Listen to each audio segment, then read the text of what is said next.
Kolapsnya bank-bank besar di Amerika Serikat dan Eropa memunculkan kekhawatiran akan adanya efek domino ini sampai ke Indonesia. Nah, adakah dampaknya? Pagi ini kita akan bahas bersama Joshua Pardede, Kepala Ekonom Bank Permata. Mas Joshua, halo selamat pagi Mas. Selamat pagi, Mbak Riri. Oke, ini sebelum kita bahas SVB yang lebih dalam dan mungkin lebih bikin heboh ya. Ini yang terbaru adalah Credit Suisse, akhirnya sudah ada akuisisi dari UBS. Nah, akuisisi ini akankah bisa mengurangi kekhawatiran investor pada krisis yang terjadi di Credit Suisse, Mas? Ya, saya pikir tadi sudah disampaikan bahwa Credit Suisse adalah salah satu bank global yang berdampak sistemik juga, sehingga diperlukan langkah-langkah alternatif dalam hal ini merger acquisition dalam UBS akan mengakuisisi Credit Suisse ini. Kita melihat datanya ataupun perkembangannya di per pagi ini kecenderungannya pasar cenderung sentimen risikonya cenderung membaik ya dengan adanya akuisisi tersebut yang dimana kita harapkan ini akan bisa mengurangi kekhawatiran ataupun kepanikan investor global terutama akibat efek domino yang bisa ditimbulkan dari kejatuhan dari Credit Suisse, dan ini kita pikir juga akan berdampak positif khususnya pada pasar keuangan di negara berkembang termasuk juga pasar modal di Indonesia.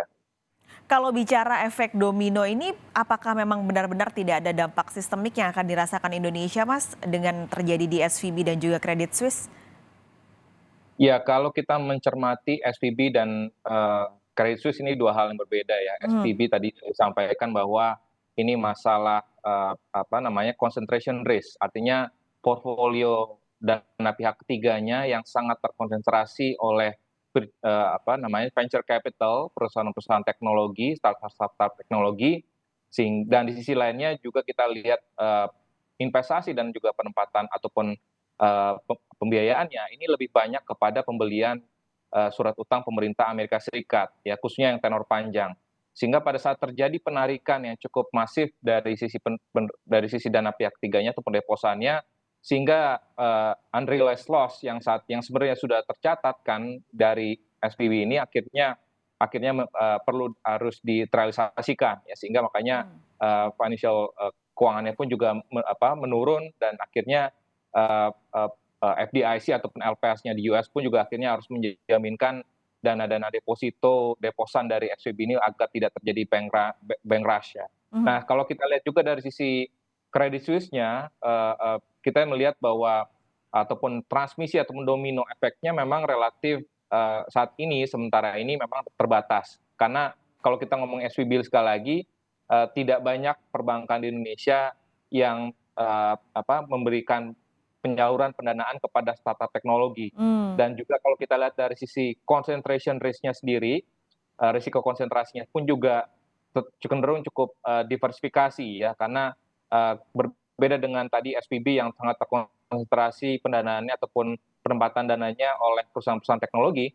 Kita melihat di sini misalkan rasio dari rasio kasa, current account dan saving account, tabungan dan juga giro terhadap total DPK itu cukup tinggi ya, sekitar 60%. Jadi artinya tidak sensitif dengan adanya kenaikan suku bunga acuan bank sentral, sehingga Oke. dampaknya relatif terbatas. Dan juga kita melihat tadi dengan Credit Suisse ini dengan langkah-langkah kemarin sudah bank sentral Swiss pun juga sudah memberikan sinyal akan memberikan kredit fasilitas kredit kepada Credit Suisse, dan ditambah lagi juga pagi ini kita mendengar beritanya bahwa UBS akan membeli ataupun mengakuisisi Credit Suisse. Ini tentunya akan bisa mengurangi domino efek yang mungkin akan terjadi ataupun berdampak kepada perbankan kita. Dan seperti yang kita lihat juga bahwa sektor perbankan kita relatif baik dalam hal likuiditas ya, alat likuid terhadap DPK, alat likuid terhadap non core deposit semuanya di atas ambang threshold-nya. Lalu juga dari sisi permodalan kita juga masih solid ya, dan juga dari sisi risiko kreditnya kita masih tetap di bawah 3%, sehingga kita melihat bahwa untuk saat ini kondisi dari sektor perbankan kita masih solid untuk bisa menangkal domino efek yang bisa ditimbulkan dari SVB ataupun Credit Suisse. Tentu, Indonesia harus bernafas lega dengan, adanya faktor-faktor tersebut. Tapi kalau bicara soal apa yang dilakukan oleh SVB, salah satunya adalah memberikan kredit kepada startup di Amerika. Ini bisa jadi pelajaran nggak sih, Mas Joshua, untuk bank-bank di dalam negeri? Apakah supaya untuk bisa mengurangi porsi mereka begitu memberi pinjaman kepada startup, mengingat juga startup saat ini sedang berdarah-darah di Indonesia. Iya, tentu kita melihat bahwa perbankan perlu tetap berhati-hati ya, prinsip kehati-hatian itu tetap harus diterapkan Mhm. kepada seluruh debitur ataupun kepada seluruh sektor usahanya yang akan dibiayai dan secara khusus juga tentunya terkait dengan startup teknologi, karena sebenarnya tidak semua startup teknologi ini mengalami penurunan kinerjanya. Ya ada startup-startup teknologi lainnya pun juga sebenarnya tidak terpengaruh banyak apabila memang kondisi kenaikan suku bunga bank sentral global ini terjadi. Mmm. Yang terpenting adalah bagaimana diversifikasi dan juga bisnis model yang dimiliki oleh startup teknologi tersebut harusnya memiliki diversifikasi yang besar gitu ya, ataupun dia punya alternatif bisnis yang banyak gitu, sehingga pada saat terjadi shifting perubahan kembali lagi belanja masyarakat yang sebelumnya online jadi offline, hal ini bisa dapat diminimalkan dampak penurunan kinerjanya gitu. Jadi artinya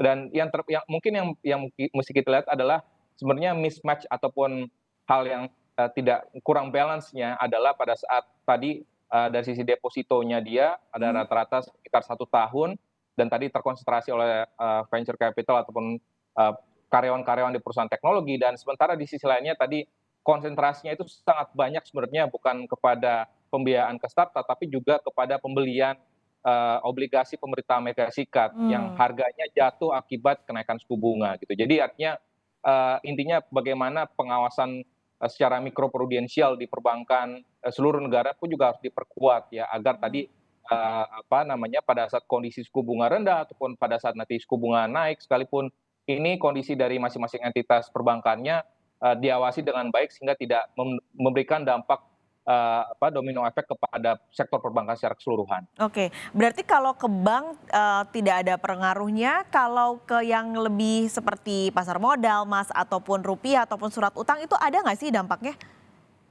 Iya, kalau kita lihat di pasar saham di minggu lalu secara week to week itu terkoreksi sekitar 1%-an, Mmm. sementara di hari Jumat lalunya kita melihat bahwa pasar saham cenderung naik hampir 1,7%.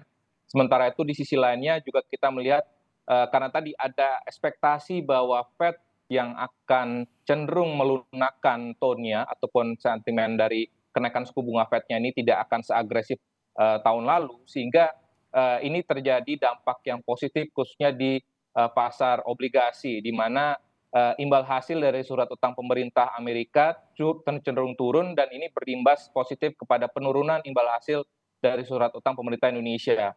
Nah, kalau kita lihat dari sisi nilai tukar, memang secara umum di minggu lalu cenderung mix ya pergerakan Mmm. dari nilai tukar, tapi kecenderungannya agak melemah di hari Senin minggu lalu dan juga hari Kamis minggu lalu, tapi di hari Jumatnya kita melihat bahwa rupiah cenderung mengalami penguatan sejalan tadi dengan kenaikan kinerja di IHSG, sehingga kami melihat apalagi dengan tadi bahwa kondisinya ada ekspektasi inflasi di Amerika Serikat juga menurun dengan ekspektasi Fed juga tidak akan seagresif tahun lalu menaikkan suku bunga akibat kasus yang terjadi di SVB dan juga bank-bank Amerika lainnya, sehingga kita melihat bahwa tekanan kepada rupiah pun juga relatif sudah mulai mereda, sehingga kita harapkan pasar keuangan domestik kita akan cenderung stabil kita harapkan di dalam jangka pendek ini. Baik, Mas Joshua terima kasih banyak sudah berbagi informasi bincang-bincangnya pagi ini di Kompas Bisnis. Sampai ketemu lagi, sehat selalu Mas.